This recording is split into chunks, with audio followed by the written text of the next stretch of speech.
Right. So, hello again, Lee. We resume our Hello. earlier conversation.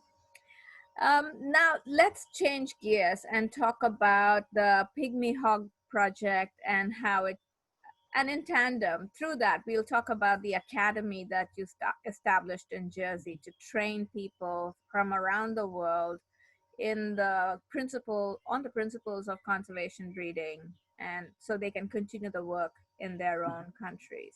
So you mentioned that Gerald Durrell came to India in the mid 70s for the Pygmy Hog project, but that was a failure because the progeny didn't survive in Zurich Zoo. So maybe we can continue the story from there. So then how did you make the transition from there to the conservation project in Guwahati in Assam? hmm hmm Well, when there was no possibility of bringing animals for breeding in Jersey, Jerry turned his attention to India itself. And we had a most wonderful man who worked for us called William Oliver, well known in India and now certainly in pygmy hog circles, hispid hair, certainly in Assam. And William did a lot of research, field research in the grasslands on pygmy hog, and sort of sowed the seeds for and worked with people there to actually set up a breeding center in Guwahati, and that happened. I can't remember exactly.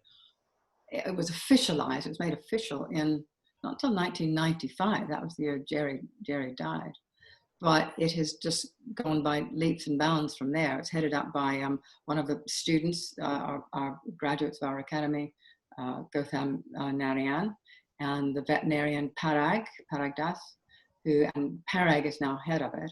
But they have now bred and know how to breed and understand the biology of the pygmy hog, and they've certainly bred several hundred of them, maybe not quite several hundred, but they've been releasing the progeny back to several places in the wild.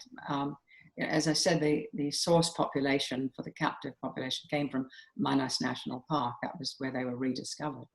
But we've released them in 2 other sites in Assam. I can't remember the names, but they've been protected, they're monitored, they're tracked, they are looked after, and so we know the fate of them, and they are surviving populations. And it was just actually this year, well, just a few months ago, during the whole pandemic, and that we were able still, people wearing masks, I saw the footage of it, release some captive bred pygmy hogs back into Manas National Park itself. Great success. Everyone was just so pleased. It was a couple of years ago, we released our 100th captive bred hog into one of these other populations. So those populations are getting established. The whole thing is headed up by our graduates of our academy who are Indian. And it's just a model, I think it's a model project of what can be done when you train people and then they go back all fired up and enthusiastic back to their home countries and put into place what they've learned with us. And I have to say here, we also learn a lot from the people who come from their different countries, a whole lot. So it's a two-way street. We call ourselves the Durrell family. So all of our graduates are part of our Durrell family. Right. I would imagine pigs breed like rabbits. So why would you need to take them into captivity, breed them, and let them go? Why wouldn't they breed in the wild? Yeah, because their habitat had been so destroyed. The grasslands, the terai grasslands, burning in particular, and encroachment, agricultural encroachment. But I think it was the burning that was the main thing. And so that's something that William and Gautam did together, is to work with, set up community conservation, talk to people about burning, what time of year can be done, what time of year it can't be done, protect this area, set controlled fires. That's certainly a good conservation program, conservation approach, controlling the fires. And it was just, and whether hunting, subsistence hunting had to do with it, I'm not really quite sure, but quite often that's a final pressure on things, and so it was essentially habitat loss for the little pygmy hog. But, the pygmy hog is kind of symbolic of that whole habitat, which has got, you know, big iconic animals like tigers and buffalo. There's something called the Bengal florican. Do you know about that? It's a big, beautiful big bird. I believe that's endangered. Hispid hare is also in that region. So the pygmy hog has kind of become the flagship for saving that that ecosystem, if you like. And it is one of our focal areas now, the grasslands in Assam. Is the focus of the academy, it would be conservation, not just necessarily breeding them. So are there examples of students from the academy who went back to their countries and like Gautam did with the pygmy hog, rescued another species from extinction? Yeah. There are many, many examples. We have had, well, Jerry, let me just back up a bit. Jerry started what's now called the Academy our first student came in 1978, the very first student. That was a young man called Yusuf Mungru from Mauritius. And Yusuf studied with us. We didn't even have a training center then. We, much later, a few years later, bought the property next door to have a dormitory and a library and that sort of thing. But Yusuf came and lived in the central manor house, went back to Mauritius and became head of national parks there. So we had a wide reach in terms of conservation. But since that time, and then we bought the property next door to have an actual center in about 81, something like that. And since that time, we have had more than 5,000 people, more than 6,000 people from 2/3 of the countries in the world. And just people all over the world come to us and go back to their home countries and put into practice. And there's so many examples. Some of our, we had a couple of students that married a wife from Brazil in the 90s who went back to Brazil and started their own NGO called Ep10, which means the Ecological Foundation or something like that. And they have done incredible work with saving the Atlantic rainforest, you know, the sort of coastal forests in Brazil, which are under such threat and fragmentation from agriculture and such. And they're home to the little lion tamarin monkeys, which are so appealing to everybody. So they've done huge, enormous work there. Another student, a French guy, went back and set up his own zoo in France, run exactly, you know, modeled after Jerry's zoo. And he's done great guns, and he does field work, and he does breeding, and he does this, that, and the other. Another guy from Colombia went back to his zoo, and again, it's field, and working particularly on the little guys, the little brown jobs, the ones that other zoos don't do. So he's really into amphibians. And, you know, people not necessarily going back direct into conservation. They go into conservation education. They go into veterinary medicine. So the kind of philosophy of Durrell, of Jerry's ethos, if you like, is kind of spread throughout the world, not just in zoos, but in terms of animal, nature, love of nature things. And I'm very proud of that. He was so proud of it. It was really one of his greatest dreams. He was, I remember, I can't remember quite the year, it was in the 80s sometimes, and we were on the lawn of the property next door, which was housed what we call the training center at the time. We were playing croquet, and there were about 10 students at the time, and Jerry burst into tears, and he said, "I never ever thought I'd be on the lawn playing croquet with people from 10 different nations who will go back and try to help their animals in their habitats." He was so proud of it.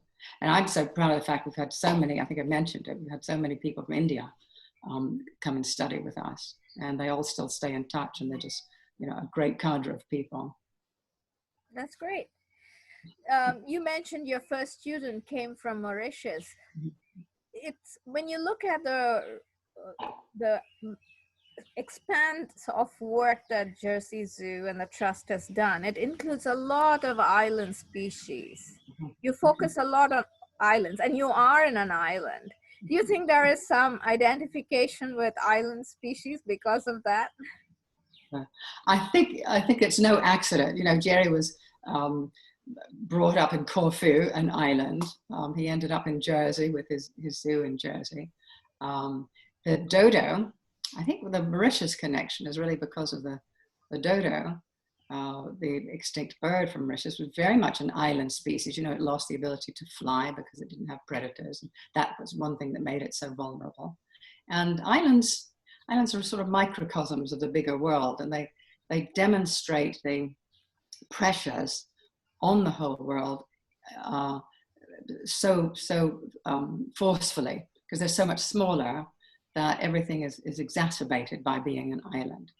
And that is why so many island species are severely threatened and endangered. That is where most of the extinctions, modern extinctions, have happened, is on islands. And so I think Jerry just naturally gravitated to islands, and Mauritius certainly being one of them.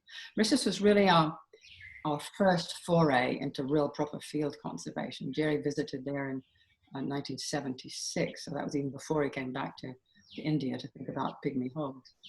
And it was in 76 that he discovered the plight of the little bird I mentioned earlier, the Mauritius kestrel, but a number of other birds in Mauritius, reptiles as well, little islets off the coast of Mauritius. There's a place called Round Island where we've been really active trying to not just save the species, but restore the habitat. There's another pioneering thing that Jerry talked about long before it was talked about, was to, if you can save the habitat, if you can, what we say now, rewild the habitat, but restore the ecosystem, then you save many, many species that need saving. That's exactly what we started out to do on Round Island in the 80s, and what we're still doing today. You know, restoration takes a fairly long time, but again, that was something else that Jerry pioneered. So islands are important to us, Durrell. We'd certainly work in mainland areas like India. We've got a big program in Brazil. I can talk about that a little bit later. But Mauritius was our really first foray into field conservation. And our second one was Madagascar, which is where I did my dissertation research. And Jerry, funnily enough, had never been to Madagascar, even though it's so rich in unusual species and endemic species found nowhere else in the world. And but they're small, you know, that's not the big fauna. If we'd been there, you know, 1,000 years ago, we would have seen probably big fauna, now extinct, sadly, in Madagascar, which the smaller ones, like the lemurs and chameleons and things like that. And but because I'd done my research there, I knew the area. I was about to say the island. Madagascar, notice, is an island, but it's a rather big one. I was able, first one, to take Gerald Durrell to Madagascar. And of course, he loved it. It was just, you know, wonderful place. So I could show him all the places I'd studied and worked and all that. So we became very interested in conservation in Madagascar. We did a television series there based on a book that we'd written. No, which way around was it? And we did a television series there and then based the book on the television series. We sort of did seesawed like that in our lives. It was the book was called Ark on the Move, and the series was about the work in Mauritius, and then the new work starting in Madagascar. And that's how we got to meet lots of the scientists who were studying endangered species and habitats in Madagascar. I mean Malagasy scientists as well as foreign scientists. And there was a real need for some sort of coordination in the research approach in Madagascar. It was all kind of higgledy-piggledy, and you know, this person didn't know what the other person was doing, so there needed to be some sort of essential clearinghouse. So we in Jersey hosted this big meeting called, wasn't called anything, it was, I can't think how many people, it must have been 40, 50 people from all over the world and from Madagascar, and most importantly, the authorities in Madagascar, like the head of Department of Universities and University Research. And so that out of that came an agreement to try to coordinate research. It was called the International Advisory Group of Scientists, and they elected me the chairman of that. And that ran for a few years. It ran its course. Eventually, everybody started working together properly. And but it was also at that meeting in Jersey, because we had the authorities there, that we, Jersey, the trust was able to set up an accord, they call it, a formal agreement with Madagascar, with the Madagascar government, for us to collaborate on conservation work. And the collaboration included breeding species back in Jersey. It included helping the little zoos there. It included training, coming to our training program. And we've still got that accord. It's still in place. And in fact, Madagascar has become our biggest conservation effort in terms of budget, in terms of staff, in terms of longevity. Mauritius is a little bit older, but the Madagascar work has been going for quite a while. Jerry asked me to really get a kickstart it, which I did, because it was there that what was then thought to be the world's rarest tortoise lived, and called the plowshare tortoise, so called because on its plastron, the bottom shell, it's got this big scute that sticks up. It looks like a plow, somebody said.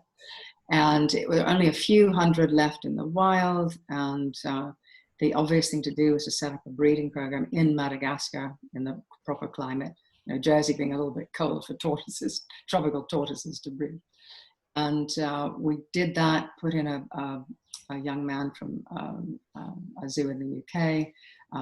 We got a Malagasy staff and started breeding this tortoise. And it was just, the guy cracked it, and we started, turning out, 20 the first year, 50 the next year, that kind of thing. And it eventually became taken over by, again, one of our academy students, Ernest, and Ernest is actually still the head of that breeding center. It led to a lot of field work, obviously, on the tortoise, which then led to community conservation work, because all of our field researchers were very much plugged into a very remote community in northwest Madagascar. Our researchers became sort of plugged into the communities, and sort of education, training, etc. Empowerment is a good word here in community conservation. Once people know they can do things themselves and have the power to do it, like decide when to burn and when not to burn. This is in the particular case about the tortoise. Again, like the pygmy hog, the threat was bushfires in the wrong season.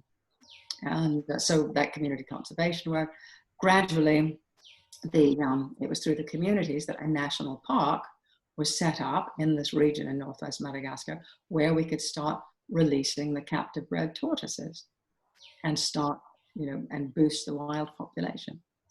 So that whole story, it just sort of comes full circle, and it just shows what Jersey Zoo, Jersey Trust, and any zoo, if they put their mind to it, can actually do.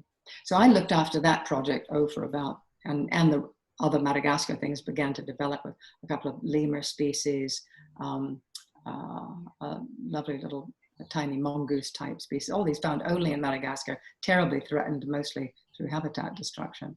So I oversaw the starting of all of those for about 15 years, something like that. And then gradually other people at the trust started taking over. But I'm very proud, and I think I can take credit for starting our whole Madagascar program. So I say it's now our biggest program. We've got a staff of about 40 people in Madagascar, and all Malagasy, obviously. And they're brilliant. They come and lecture on they come on our courses, they come and lecture on our courses. They very proud of the fact that the first PhD from Oxford to be had by a Malagasy was one of the guys who was doing community conservation. He did his PhD, or DPhil, I should say, since Oxford, on the work in the tortoise region. So things come full circle, don't they? So in the last 40 years, do you see things change for the better from the time you first started working in conservation to today? Well,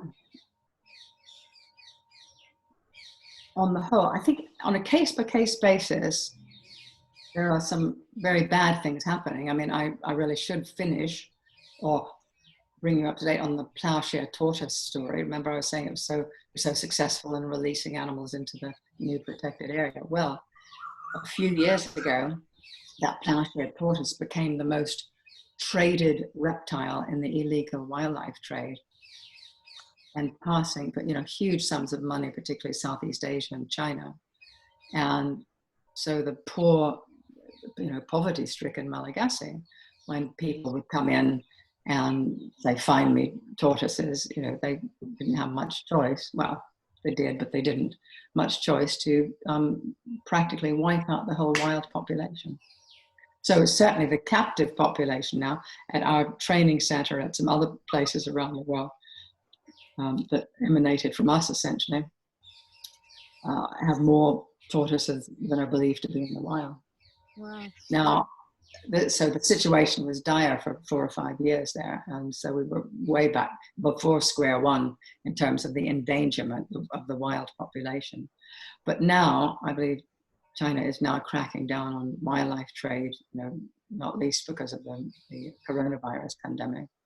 And law enforcement has become more rigorous in Madagascar. We've done a lot of training with the law enforcement people. So I think that is slowing down. Whether that's in time for this tortoise that we've spent so much, time and effort on, who knows? So you're saying, are things getting better? Well, not for the tortoise, but for the pygmy hog, yes, I think. But in terms of an overview, Janaki, it's so hard to say. You asked me at the beginning of my first talk, what was my greatest fear, and that's whether people will pay attention to the loud alarm bells ringing about loss of biodiversity, climate change, and that. So it's hard to say. However, that actually brings me rather neatly, I think, to the strategy, we call it the conservation strategy of Durrell Wildlife Conservation Trust that we implemented in 2017, 2018. And it's something that emanated from Jerry's teachings and ambitions and ideas. And we named the strategy, and it really formalized a lot of the things we've been doing in many different places in the world and put it all under a good, coherent umbrella. And I'm very proud of it. The strategy is called Rewild Our World. And it's all about, the new phrase now is rewilding, but what it's about restoration of habitat and saving the species there and making habitats and ecosystems work as they should with all the different parts, a lot of which had been missing because of extinctions or low population numbers. And we are taking this kind of holistic approach, which includes captive breeding and release and the thinking about the interface, if you like, between animals in captivity and animals in the wild and moving animals from one to another. So it's a fluid, dynamic sort of thing when you are trying to recover a species and to restore a habitat.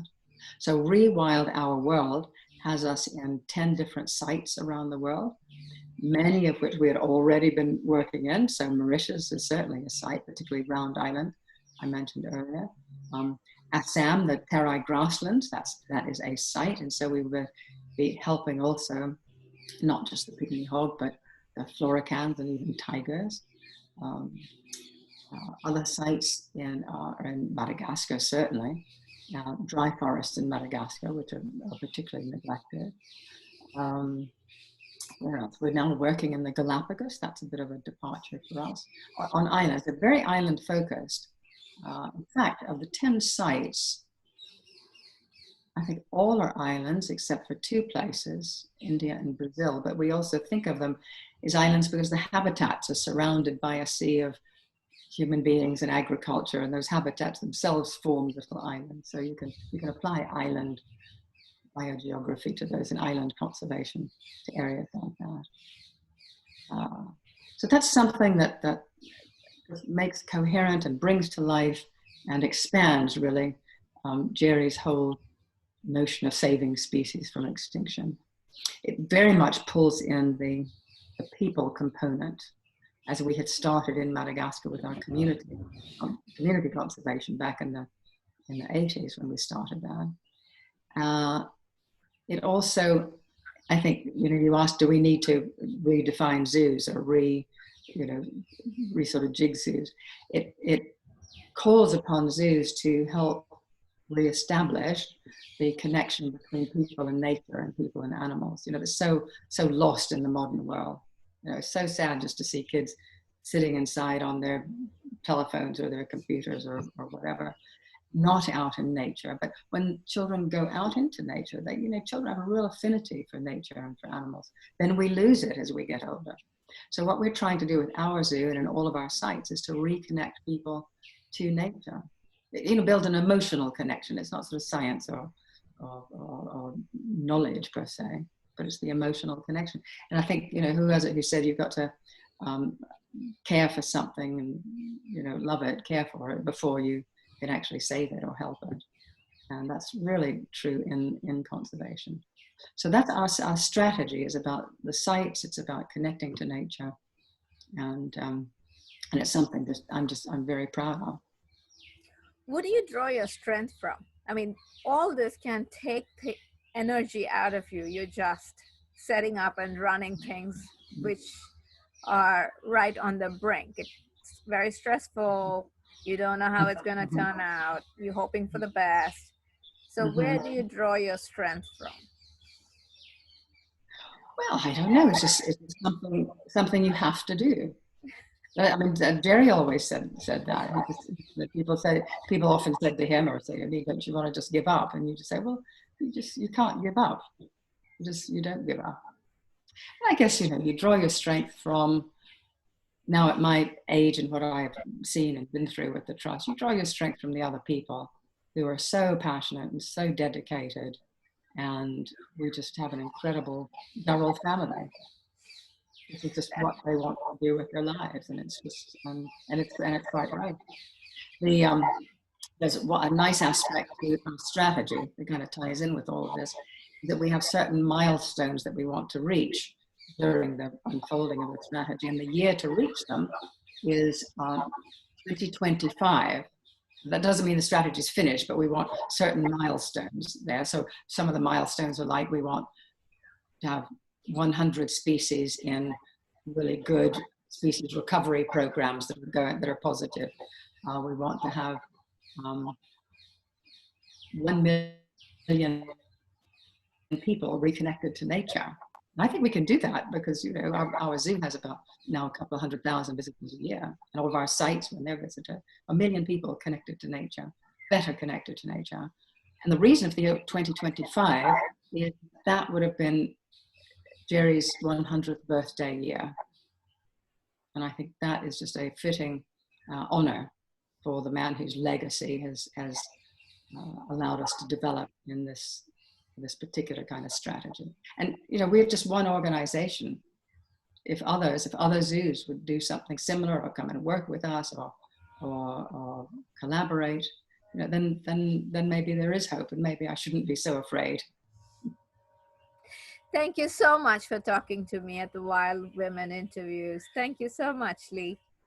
Thank you very much too. I really enjoyed it, and hope it's successful. I hope a lot of people watch. I hope so too. Thank you. Bye-bye. Bye-bye.